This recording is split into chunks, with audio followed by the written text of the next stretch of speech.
আপনারা দেখছেন বাংলাদেশের ঘটনা আমার এখানে ব্যাখ্যা করার কিছু নেই। দীপুদাসের খুন, এবং খালি দীপুদাসের ওখানে খুন নয়, তার পরের দিন বাংলাদেশের বিএনপির একজন সাংসদ বেলাল হোসেন তার 7 বছরের বাচ্চা মেয়েকে একই রকম ভাবে পুড়িয়ে মেরে ফেলে সেই একই লোকগুলো। কিন্তু পশ্চিমবাংলায় যখন দেখবেন বিজেপির পক্ষ থেকে, আরএসএস এর পক্ষ থেকে, শুভেন্দু অধিকারী হোক কি ওদের অন্যান্য নেতারা মিটিং করুন, মিছিল করুন, যাই করুন না কেন, কোথাও দেখবেন না বেলাল হোসেনের 7 বছরের মেয়েটার নাম উচ্চারণ করবে শুধুমাত্র দীপুদাসের নাম। দীপুদাসের নাম উচ্চারিত হওয়া উচিত, তাই নিয়ে প্রশ্ন করা উচিত, তাই নিয়ে ধিক্কার জানানো উচিত, মিছিলের পর মিছিল হওয়া উচিত। কিন্তু দুর্ভাগ্যজনক হলো যারা মারছে খালি তাদের ধর্ম নয়, যারা মরছে, খুন হওয়া মানুষগুলো, মরা মানুষগুলোকেও এরা ধর্ম থেকে আলাদা করবে। এবং সেখানে আজকের যে রাজনীতি পশ্চিমবাংলায় চলছে বাংলাদেশের ঘটনাকে কেন্দ্র করে, এটা আমাদের কাছে নতুন কোনো অভিজ্ঞতা নয়। আপনাদের অনেকের মনে থাকবে আমাদের পার্টির সম্পাদক সীতারাম ইয়েচুরি বহু মিটিং এ মিছিলে এই কথাটা বলতেন, ঘটনার কথা বলতেন, ওরা অনেক লেখায় ব্যবহার করেছেন। আমাদের পার্টির সম্পাদক একটা ঘটনা বলতেন, 1999 সালে লোকসভার ভোট হয়েছে, তো ভোটটা হয়ে গেছে, ভোটের ফলাফল তখনও বেরোয়নি, কাউন্টিং হবে, পরের দিন বোধহয় রেজাল্ট বেরোবে। তো যেদিন রেজাল্টটা বেরোবে ঠিক তার আগের দিন হিন্দুস্তান টাইমস পত্রিকায় সেই সময় পাকিস্তানের যে লস্কর-ই তৈয়বার যে কমান্ডার সেই সময় ছিল, তার একটা ইন্টারভিউ ছাপা হয়েছিল। হিন্দুস্তান টাইমসের পক্ষ থেকে তার ইন্টারভিউ করা হয়েছে। তার আগে কারগিল অনেক কিছু হয়েছে, খুব টেনসড অবস্থা, সেই সময় ভারত পাকিস্তানের মধ্যে অনেক ঝামেলা ঝঞ্ঝাট চলছিল তার আগেই। তো সেই সময় তার ইন্টারভিউ করা হয়েছে। তো লস্কর-ই তৈয়বার সেই কমান্ডারকে তখন যিনি ছিলেন তাকে জিজ্ঞেস করা হচ্ছে যে ভারতে তো ভোট হলো, এবার রেজাল্ট বেরোবে, নতুন সরকার তৈরি হবে, আপনারা কি চান, ভারতে কার সরকার হোক?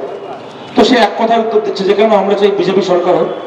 তো সেই সাংবাদিক অবাক হয়েছে, বলছে আপনারা, লস্কর-ই তৈয়বা একটা ইসলামিক সংগঠন, ইসলামিক কট্টরবাদী সংগঠন, আর বিজেপি হচ্ছে একটা হিন্দুত্ববাদী, একটা কট্টরবাদী হিন্দু পার্টি যারা কিনা মুসলিম বিরোধী। তো আপনারা কেন চান যে ভারতে মুসলিম বিরোধী একটা সরকার, তারা ক্ষমতায়, একটা দল তারা সরকারে আসুক? আপনারা তো মুসলিম মানুষদেরকে নিয়ে কট্টরবাদী একটা সংগঠন করেন। তখন উত্তরে সেই লস্করের কমান্ডার বলছে, ভারতে যদি আজকে একটা ধর্মনিরপেক্ষ সরকার হয়, ভারতের সরকার যদি ভারতের মুসলমানের উপর অত্যাচার না করে, ভারতে যদি মুসলমান মানুষ শান্তিতে বসবাস করে, তাহলে পাকিস্তানে আমি মুসলমানকে কি বলে খেপাবো যে দেখো ভারতে আমাদের জাত ভাইদের উপর আক্রমণ হচ্ছে, তাই পাকিস্তানে আমাদেরকে লস্কর তৈরি করতে হবে, লস্করকে আরো বড় করতে হবে, করে ভারতের বিরুদ্ধে আমাদেরকে যুদ্ধ করতে হবে। তাহলে আমার লস্করের রিক্রুটমেন্টটা কি করে হবে? কিন্তু ভারতে যদি আজকে বিজেপির মতো একটা সরকার হয়, ভারতে যদি দাঙ্গা হয়, ভারতে যদি বাবরি মসজিদের মতো কোনো মসজিদ ধ্বংস হয়, দাঙ্গা হয়, মুসলমানকে খুন করা হয়, তাহলে ভারতে মুসলমানের খুন দেখিয়ে পাকিস্তানে আমার লস্কর-ই তৈয়বাকে বাড়াতে আমার সুবিধা হবে। এই ঘটনাটা একটা বিচ্ছিন্ন ঘটনা নয়, এইটা হচ্ছে যাকে বলে ধর্মকে আশ্রয় করে যারা রাজনীতি করে, সাম্প্রদায়িক রাজনীতি যারা করে, যে সম্প্রদায়েরই হোক না কেন, তাদের এটা একটা ম্যানিফেস্টো। যদি আমার সম্প্রদায়ের লোকের উপর হামলা হয়, তাহলে আমার রাজনীতি করতে দল বাড়াতে সুবিধা হবে। ভারতে মুসলমান খুন হলে যেরকম পাকিস্তানে লস্করের লোক বাড়াতে সুবিধা হয়, সেরকম বাংলাদেশে হিন্দু খুন হলে ভারতে বিজেপি আরএসএস এর লোক বাড়াতে, ভোট বাড়াতে সুবিধা হয়। এই কথার মধ্যে কোনো ভুল নেই, কোনো দরকার অবকাশ নেই। এরা একেবারে শকুনের মতো অপেক্ষা করে থাকে কখন বাংলাদেশের ভাগাড়ে কোনো হিন্দুর মৃতদেহ এসে পড়বে, যাতে কিনা সেই মৃতদেহকে দেখিয়ে ভারতের বিজেপি আরএসএস রাজনীতি করতে পারে। অপরদিকে আমরা বামপন্থীরা, দীপশিতা বলার সময় বলছিল, আমাদের বামপন্থীদের পশ্চিমবাংলার মাটিতে আমাদের পার্টির তৈরি হওয়ার ইতিহাস, আমাদের পার্টির পরবর্তীকালে বড় হওয়ার ইতিহাস, আমাদের পার্টির ইতিহাসের প্রতিটা পাতায় রয়েছে উদ্বাস্তু মানুষের জন্য লড়াইয়ের ইতিহাস।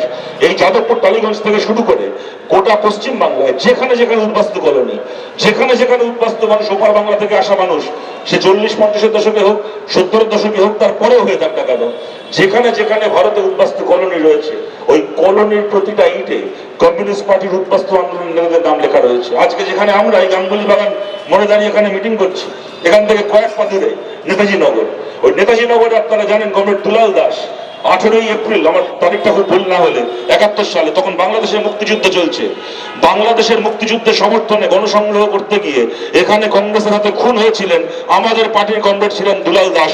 বাংলাদেশের মুক্তিযুদ্ধের হয়ে গণসংগ্রহ করতে গিয়ে শহীদ হয়েছিলেন, শহীদের মৃত্যুবরণ করেছিলেন এই নেতাজি নগরে, যাদবপুর টালিগঞ্জে। 70 দশকে এখানে যারা আমার গুরুজনেরা রয়েছেন, আমার থেকে ভালো করে আপনারা জানেন, সেই সময়টাকে আপনারা আপনাদের চোখে দেখেছেন। সেই সময়টা এমন ছিল পশ্চিমবাংলায়, গোটা বাংলার পাড়ায় পাড়ায় এলাকায় এলাকায় কংগ্রেসের হাতে আমাদের লোকেরা মারা যাচ্ছে, খুন হচ্ছে, শয়ে শয়ে আমাদের কমরেড ঘর ছাড়া, হাজারে হাজারে আমাদের কমরেড ঘর ছাড়া, পার্টি আমাদের ফুটে উঠতে পারছে না, বাড়ি থেকে পালিয়ে মিথ্যে বাংলায় আন্ডারগ্রাউন্ডে থাকতে হচ্ছে।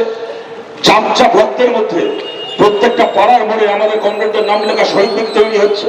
সেই অবস্থার মধ্যে যখন বাংলাদেশের মুক্তিযুদ্ধ শুরু হয়, আমাদের যাবতীয় রাজনৈতিক যা লড়াই আছে, যা তর্ক আছে, বিতর্ক আছে, সবকিছুকে একদিকে সরিয়ে রেখে আমাদের কমরেডদের চাপ চাপ রক্ত ডিঙিয়ে, আমাদের কমরেডদের মাইল মাইল মৃতদেহ ডিঙিয়ে আমাদের পার্টি দাঁড়িয়ে বলে যে ইন্দিরা গান্ধীর সঙ্গে আমাদের যা লড়াই আছে দেশের মধ্যে, সেই সব লড়াই একদিকে, কিন্তু আমরা বাংলাদেশের মুক্তিযুদ্ধের প্রশ্নে আমরা ইন্দিরা গান্ধীর পাশে আছি, আমরা ভারত সরকারের পাশে আছি।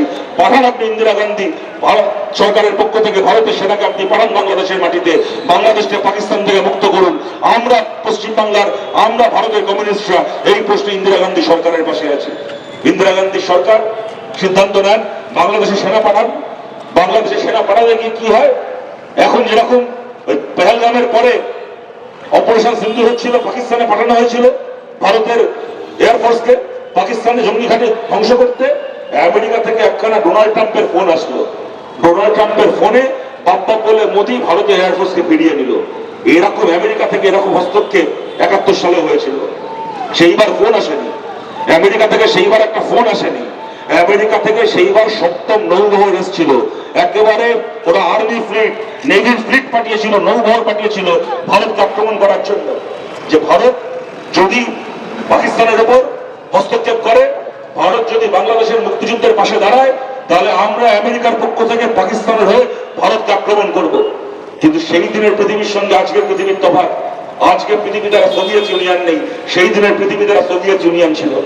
আমেরিকা সপ্তম নৌবহর ভারতের দিকে এগিয়ে আসতে গিয়ে থমকে দাঁড়িয়ে দেখলো ভারতের উপকূলকে পাহারা দিয়ে রয়েছে রাশিয়ার জাহাজ। সেই জাহাজের দিক থেকে তাক করা হয়েছে নিউক্লিয়ার ওয়েপন, আর সেই জাহাজের মাথায় উঠছে কাস্তে হাতুড়ি আঁকা লাল পতাকা। ঘোষণা হলো মস্কো থেকে ঘোষণা হলো আমেরিকার নৌজাহাজ যদি ভারতের দিকে আর এক পায়ে গিয়েছে, প্রয়োজন হলে আমরা সোভিয়েত ইউনিয়ন আমেরিকার উপর নিউক্লিয়ার হামলা করব, আমরা পারমাণবিক হামলা করব আমেরিকার উপর, কিন্তু ভারতের পাশে আমরা রয়েছি মুক্তিযুদ্ধের প্রশ্নে। ভারত আমাদের বন্ধু, ভারতের দিকে আর এক পায়ে গেতে দেবো না আমরা আমেরিকার যুদ্ধ জাহাজকে। আমেরিকা সপ্তম নৌবহর ল্যাচ গুটিয়ে ফেরত চলে যায়। ডোনাল্ড ট্রাম্পের একটা ফোনকে কেটে দেওয়ার ক্ষমতা হয় না আজকে মোদির। আর সেই দিন ইন্দিরা গান্ধীর ক্ষমতা হয়েছিল দাঁড়িয়ে বলার যে ভারতের অভ্যন্তরীণ সিদ্ধান্ত আমরা বুঝে নেব, কোন আমেরিকাকে আমরা পাত্তা দিই না, কেননা সেই দিন ভারতের বন্ধু সোভিয়েত ইউনিয়ন ছিল। আমেরিকা সপ্তম নৌবহর মুখ ঘুরিয়ে আমেরিকা ফেরত চলে যায়। রাশিয়ার জাহাজ ভারতের উপকূলকে পাহারা দিয়ে দাঁড়িয়ে থাকে। পাকিস্তান দুটুকরো হয়, বাংলাদেশ মুক্ত হয়, মুজিবুর রহমানকে পাকিস্তানের কারাগার থেকে মুক্ত করা হয়। এই কলকাতা শহরে শহীদ মিনারের মাঠে এসে মুজিবুর রহমান ভারতের মানুষকে, বাংলার মানুষকে ধন্যবাদ জানিয়ে যান। সেইটা ছিল একটা পৃথিবী। আজকে এদের কাছ থেকে আমাদেরকে উদ্বাস্তু আন্দোলন শিখতে হবে।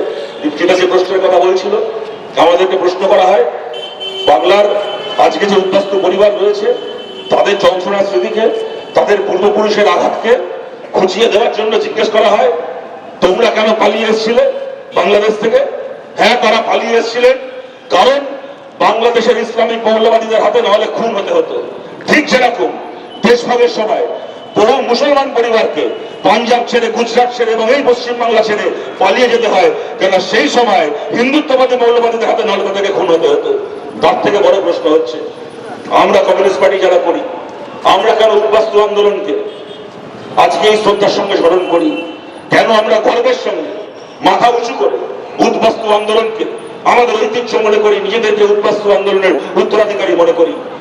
যেন উদ্বাস্তু আন্দোলন ছিল এমন এক পবিত্র আন্দোলন, ওপার বাংলা থেকে সব হারিয়ে উদ্বাস্তু হয়ে আসা। এরপরে আমাদের যে পার্টির নেতারা ছিলেন, উদ্বাস্তু আন্দোলনের সংগঠকরা ছিলেন, সে আমাদের এই টালিগঞ্জ যাদবপুর এলাকায় প্রশান্ত সুর থেকে শুরু করে, মনোজপ্রদীপ গাঙ্গুলি থেকে শুরু করে, মনোজ গো ঠাকুর থেকে শুরু করে আমাদের একের পর এক নাম বলা শুরু করলে কাল সকাল হয়ে যাবে। সেই সমস্ত নেতারা কারা ছিলেন যাদেরকে নিয়ে প্রশ্ন যদি করা হয়, যাদেরকে নিয়ে প্রশ্ন করা হয়েছিল, হিন্দুত্ববাদী মৌলবাদ তখন গিয়ে বলেছিল যে ওপার বাংলা থেকে তোমাকে মার খেয়ে চলে আসতে হয়েছে, ওপারে তুমি মাইনরিটি ছিলে, ওপারে মার খেয়ে চলে আসতে হয়েছে, এবারে তুমি মেজরিটি, এপারে এসে এবার তুমি অন্য লোককে ধর্মের নামে মারো। তখন কমিউনিস্ট পার্টির উদ্বাস্তু আন্দোলনের নেতারা বলেছিলেন আমি একটা রিফিউজি পরিবারের সন্তান, আমার পরিবারকে রিফিউজি হতে হয়েছিল, আমাকে রিফিউজি হতে হয়েছে। রিফিউজি হওয়ার যন্ত্রণা, উদ্বাস্তু হওয়ার যন্ত্রণা আমি জানি, একটা উদ্বাস্তু পরিবারের চোখের জল আমি জানি। আমি এমন রাজনীতি করব না যে রাজনীতির ফলে কালকে আর একটা পরিবারকে আমার মতো উদ্বাস্তু হতে হবে, রিফিউজি হতে হবে। আমি এমন রাজনীতি করব যে রাজনীতি করার ফলে এই পৃথিবীতে আর কোনোদিন কোনো পরিবারকে উদ্বাস্তু হতে হবে না, আর কোনোদিন কোনো পরিবারকে রিফিউজি হতে হবে না। তারা হিন্দু মহাসভার পতাকাকে ডাস্টবিনে ছুড়ে ফেলে দিয়ে হাতে লাল পতাকা তুলে নিয়েছিলেন, কারণ এই পতাকা এমন এক পতাকা, যে পতাকা যে মাটিতে ওড়ে সেই মাটিতে কোনোদিন কোনো পরিবারকে উদ্বাস্তু হতে হয় না। এইটা হচ্ছে বাংলার মাটিতে উদ্বাস্তু আন্দোলনের ইতিহাস, ঐতিহ্য। সেই ঐতিহ্যের উত্তরাধিকারী আমরা। আজকে হাজার রকম ভাবে, হাজারটা ঘটনায় প্ররোচনা আসবে, হাজারটা ঘটনায় হিন্দু মুসলমানের রাজনীতি বাড়বে। এরা তীর্থের কাকের মতো অপেক্ষা করে বসে থাকে কখন বাংলাদেশে কোনো হিন্দুর মৃত্যু হবে, যাতে সেই মৃত্যুকে নিয়ে পশ্চিমবাংলায় 5টা ভোট বানিয়ে নেওয়া যায়। কিন্তু এদের এত প্রচার, এত কিছুর পরেও এটা সত্যি, যা 71 সালে ইন্দিরা গান্ধী পেরেছিলেন, যা 71 সালে ভারত সরকার পেরেছিল, তা 2024, 25, 26 সালে ভারত সরকার পারছে না। কেন পারছে না তার কৈফিয়ত আজকের ভারত সরকার যারা চালাচ্ছে তাদেরকেই দিতে হবে। কিন্তু বাংলাদেশের মৌলবাদীদের বিরুদ্ধে আমরা আছি। তার থেকে বড় কথা, এই আক্রমণের সামনে দাঁড়িয়েও ছায়ানট যারা পুড়িয়েছে, যেমন আমরা তাদের বিরুদ্ধে আছি, তেমন এই ছায়ানটের ছায়ের উপর দাঁড়িয়ে পরের দিন যারা রবীন্দ্রনাথ ঠাকুর আর নজরুল ইসলামের গান গেয়েছে তাদের সঙ্গে আমরা তার চেয়েও বেশি করে রয়েছি। বাংলাদেশের প্রগতিবাদীরা জিতুক, বাংলাদেশের যারা শুভবুদ্ধি সম্পন্ন মানুষ তাদের জয় হোক, এবং তাদের এই লড়াইয়ের পাশে বাংলাদেশ একটা অন্য দেশ, তাদের সার্বভৌমত্বে হস্তক্ষেপ না করে তাদের এই লড়াইয়ের পাশে যত রকম ভাবে ভারত সরকার থাকতে পারে, বাংলাদেশের ধর্মনিরপেক্ষ মানুষ, বাংলাদেশের গণতান্ত্রিক মানুষের পাশে যত রকম ভাবে ভারত সরকার থাকতে পারে তত রকম ভাবে ভারত সরকার থাকুক। যদি ভারত সরকার সৎভাবে, আন্তরিকভাবে বাংলাদেশের এই প্রগতিশীল মানুষের পাশে থাকে, তাহলে আমরাও এই প্রশ্নে আন্তরিকভাবে ভারত সরকারের পাশে থাকতে চাই। এই কথা বলে আপনাদের সবাইকে ধন্যবাদ জানিয়ে আমার কথা শেষ করছি। ভালো থাকবেন সবাই, নমস্কার।